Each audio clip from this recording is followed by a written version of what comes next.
Kuri Mwonjoria uyu mwena wa Nakuru akite nyumba ino iri muthitho wake hari gwitumberia ukuru-ini wake na njira ya kwiyonagira kindu angiikia muhuko, no riu itigitwo iri kiriro hari we na hathara nene.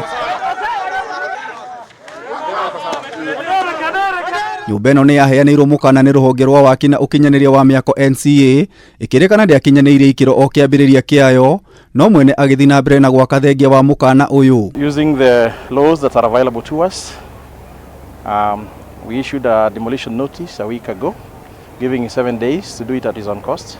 He failed to do so, and this afternoon we came in and safely put the building down. The message here is that we would like investors to come to Nakuru County, but follow the regulations and make sure that buildings and structures have integrity. Itua riri ria NCA rirakinyanirio ni thirikari ya Nakuru, kuria maabitha ayo marekinyirie na itinga mathaa ma hwaini wa ira na mihango ya kumomorwo irambiriria.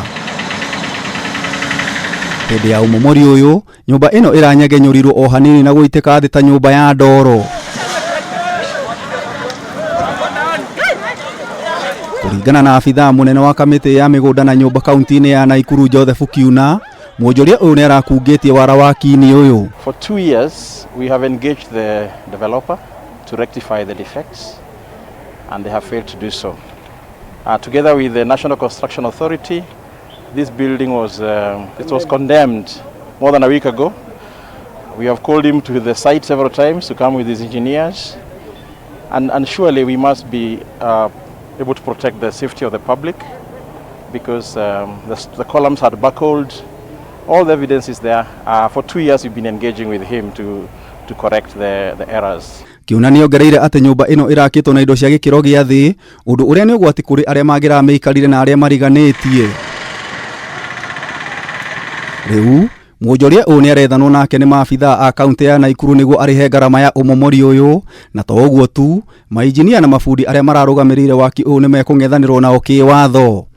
We are also going to pursue the professionals who are involved in the supervision of this building, engineers, architects and supervisors, so that we hold them to account through their professional bodies.